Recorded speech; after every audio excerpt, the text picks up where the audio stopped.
Hello everyone, কেমন আছো তোমরা সবাই? আর রথের মেলায় কে কে ঘুরেছো এবছর নিশ্চয়ই আমাকে কমেন্টে জানিও।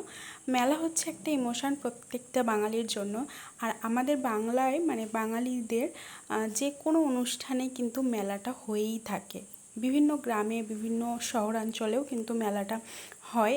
আর এই মেলার মাধ্যমেই মানুষ মানুষের সাথে প্রচুর নিজেদের কাছের মানুষ বলো বা গ্রামের বিভিন্ন মানুষের সাথে কিন্তু দেখাও সাক্ষাৎ সব কিছুই হয়। আজকালকার এই ব্যস্ততম সময়ে মানুষের সাথে দেখা করা কথা বলাটা খুবই মানে অপ্রয়োজনীয় মনে হয় মানুষের।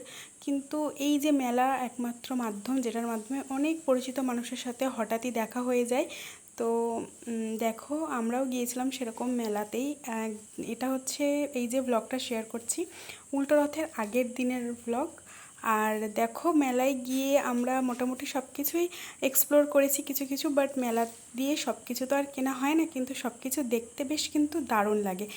আর দেখো এখানে বিভিন্ন রকমের জিনিস ছিল। সব থেকে ভালো লাগেছে আমার এই নাগরদোল্লাটা, মানে দেখতে এত সুন্দর লাগে, বাট আমি এটা কোনো দিনও চড়ার দুঃসাহস করি না, কিন্তু আমার খুবই ভয় লাগে।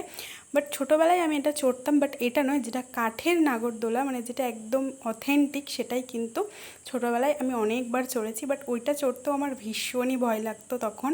তো দেখতেই পাচ্ছ আমরা দুজনে মিলে মেলাটা বেশ পুরোটা ঘুরেছিলাম, কিছু কিছু জিনিসও কিনেছি। আর এখানে দেখো 10 টাকার জিনিস ছিল, এই সেই ছোট্টবেলাকার কথা মনে পড়ে গেল, সেখান থেকেও কিছু জিনিস নিয়েছি।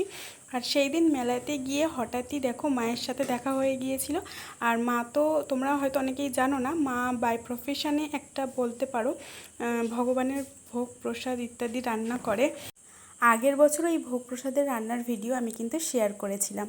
তো মায়ের সাথে এখানে দেখা হয়ে গেল। আর এখানে দেখো মেলায় এসেছি আর পাঁপড় ভাজা খাবো না সেটা তো হতেই পারে না। আর মেলাটা হলো কিন্তু মুকুন্দপুরের মেলা, তোমরা অনেকেই কিন্তু এই মেলাটাকে চেনো যারা আশেপাশে থাকো।